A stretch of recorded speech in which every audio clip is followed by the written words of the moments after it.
Para nadie es un secreto que Ubisoft es una empresa que en los últimos años ha sacado juegos de calidad discutible, sobreexplotando sagas como Watch Dogs, Far Cry y Assassin's Creed. Y su último juego de este 2023 tampoco es que sea lo mejor de lo mejor. Al final, luego de probarlo por un par de horas sentí que era un Far Cry con personajes azules de 3 metros haciendo parkour en la naturaleza. No digo que sea un mal juego, pero seamos sinceros, no transmite esa sensación que transmitió Far Cry 3 en su momento en 2012, ni no se enamoró de sus protagonistas como con la trilogía de Ezio Auditore o Edward Kenway en Black Flag. A lo que voy es que sus juegos en los últimos años se sienten vacíos, se sienten como un producto hecho solo para seguir vendiendo. Eso no los hace malos juegos, pero un juego sin alma y corazón es un juego que no se puede recordar con el pasar de los años.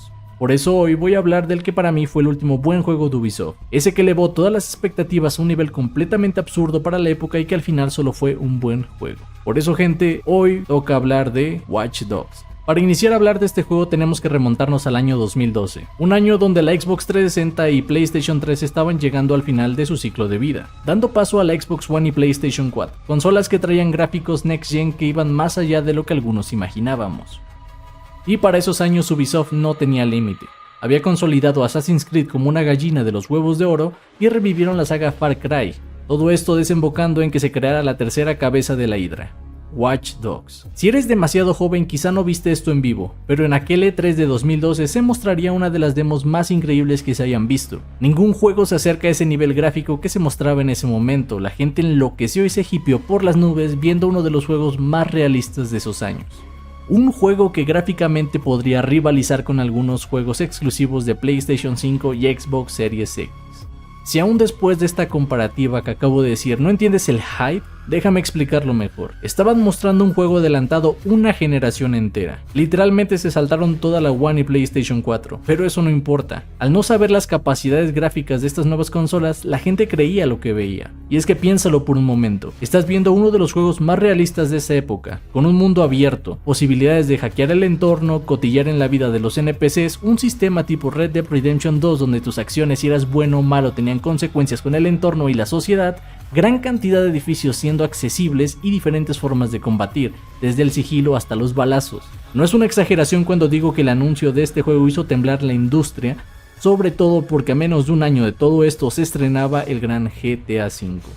2 años después de su gran anuncio en el E3 en 2014, llegó el estreno de Watch Dogs, pero lamentablemente no llegó en las condiciones que pensábamos que llegaría, todo debido a algo llamado downgrade. Este término lo hablaremos después en un video exclusivo. Regresando a Watch Dogs, era notable no solo un downgrade gráfico, sino también mecánico. Ese juego con gráficos increíbles que iban más allá del potencial de PlayStation 4 y Xbox One al final no existió. ¿Recuerdas la mecánica que mencioné donde tus acciones importaban en el entorno y la sociedad?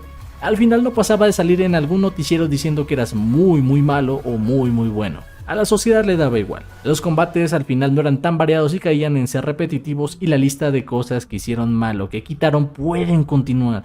Pero no estamos aquí por eso. Al final, a pesar de todo lo malo, el juego fue un éxito en venta y los fans empezaron a agarrarle cariño al juego. Aquí es donde me incluyo yo. Y es que mi experiencia con Watch Dogs fue una montaña rusa.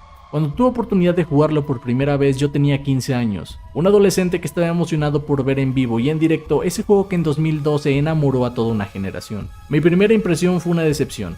Los gráficos no se veían tan increíbles como en los trailers, el personaje principal era frío y de pocas palabras, así como la historia era lenta. Todo esto se juntó y me llevó a simplemente dejar de jugarlo y no volver a confiar en Ubisoft nunca jamás. Pero tuvieron que pasar 4 años más para que lo volviera a tocar. Ahora con 19 años, siendo un joven adulto, decidí darle una oportunidad. Y no sé si fue porque mi criterio cambió o simplemente porque no tenía ojos de hype, pero esta vez el juego lo sentí distinto. Yo lo recordaba como una experiencia basura, pero 1 hora de juego se convirtieron en 5, y esas 5 en 10, y cuando me di cuenta ya había acabado el juego.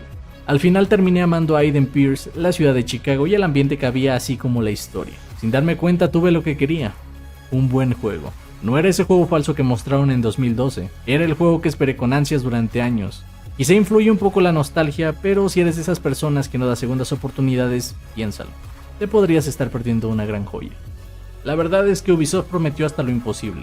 Mostró cosas que no se podían tener y aún así, ahí está el último buen juego de Ubisoft. En esta categoría también entran Assassin's Creed Unity, pero el peso en los hombros de Watch Dogs era mayor. Y para mí, luego de casi 9 años de su estreno, puedo decir que cumplió. Esta saga de juegos ha sido manejada pobremente por Ubisoft, alejándose de los conceptos que hicieron de la primera entrega la mejor de la saga. Solo falta ver lo que hicieron con Legends para ver que por ahí no es el camino. Eso es todo, gente, soy Raigo y me despido por hoy.